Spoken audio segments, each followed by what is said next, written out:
తిరుపతి లడ్డూపై CBI enquiry వేయాలి.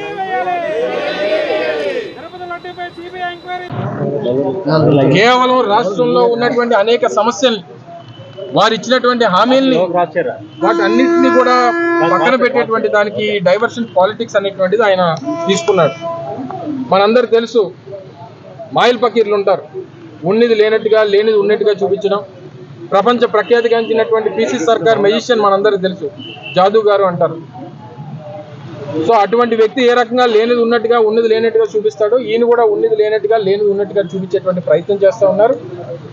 2014-19 మధ్యలో ఈయనే ముఖ్యమంత్రిగా ఉన్నాడు. మరి అప్పుడు 16 సార్లు నెయ్యి లారీల్ని వెనక పంపించినటువంటి సందర్భాలు ఉన్నాయి. మరి అప్పుడు ఏం కలిసిందో చెప్పాలి చంద్రబాబు నాయుడు గారు. సో ఏది ఉన్నా సరే ఇది హిందువుల తాలూకా సెంటిమెంట్తో, కేవలం ఆంధ్ర రాష్ట్ర ప్రజలే కాదు, ప్రపంచవ్యాప్తంగా ఉన్నటువంటి హిందువులు అందరి తాలూకా మనోభావాలతో ఈరోజు చంద్రబాబు నాయుడు గారు ఆడుకుంటా ఉన్నారు. సో దీని మీద సిబిఐ ఎంక్వైరీ జరగాలని చెప్పి వైఎస్ఆర్ కాంగ్రెస్ పార్టీ డిమాండ్ చేస్తూ ఉంది. అనేక రాజకీయ పార్టీలు కానీ, అనేక మంది పెద్దలు కానీ డిమాండ్ చేస్తూ ఉన్నారు. అందులో భాగంగానే ఈరోజు విశాఖపట్నంలో గ్రేటర్ విశాఖ మున్సిపల్ కార్పొరేషన్లో ఉన్నటువంటి కార్పొరేటర్లు అందరూ కూడా ఈరోజు గాంధీ విగ్రహం దగ్గర ఒక నిరసన కార్యక్రమాన్ని ఏర్పాటు చేసి సిబిఐ ఎంక్వైరీ డిమాండ్ చేస్తూ ఈ కార్యక్రమాన్ని ఏర్పాటు చేయడం జరిగింది. సో ఈ వ్యవహారం తిరుమల తిరుపతి వెంకటేశ్వర స్వామి ఎంత పవర్ఫుల్లో మనందరికీ తెలుసు. ఆయన పాదాల చెంత పుట్టినటువంటి చంద్రబాబు నాయుడు గారు కనీసం ఆ వెంకటేశ్వర స్వామి అన్నా సరే, ఎందుకంటే ఆయన ప్రాణాలు కాపాడింది కూడా అరిపేరు ఘటన జరిగినప్పుడు అదే వెంకటేశ్వర స్వామి. చివరికి ఆయన కూడా రాజకీయాల్లోకి లాగేటువంటి స్థాయికి తీసుకొని వచ్చారు.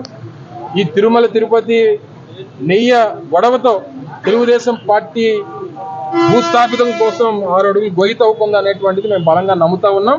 సో తప్పకుండా రానటువంటి కాలంలో దీని మీద మేము డిమాండ్ చేస్తూ ఉన్నాం.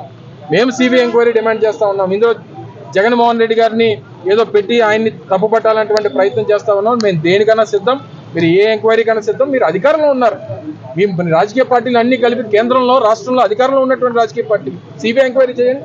మీరు వేసినటువంటి సిట్ మీద మాకు నమ్మకం లేదు. సిట్లు ఏ రకంగా పనిచేస్తాయో, ఏ రకంగా రిపోర్ట్లు ఇస్తాయో, ఏ రకంగా తప్పుదోవ పట్టిస్తాయో అనేటువంటిది గతంలో మేము కూడా ప్రభుత్వంలో ఉన్నాం, మాకు తెలుసు. తప్పకుండా సిబిఐ ఎంక్వైరీ మాత్రమే ఈ నిజాలు బయటపడతాయి. ప్రపంచవ్యాప్తంగా ఉన్నటువంటి హిందూ మనోభావాల్ని కాపాడేటువంటి దానికి సిబిఐ ఎంక్వైరీ ఒక్కటే శరణ్యం అనేటువంటిది కూడా బలంగా నమ్ముతూ ఉన్నాం. ఇంక ఏది చేసినా సరే ప్రజలు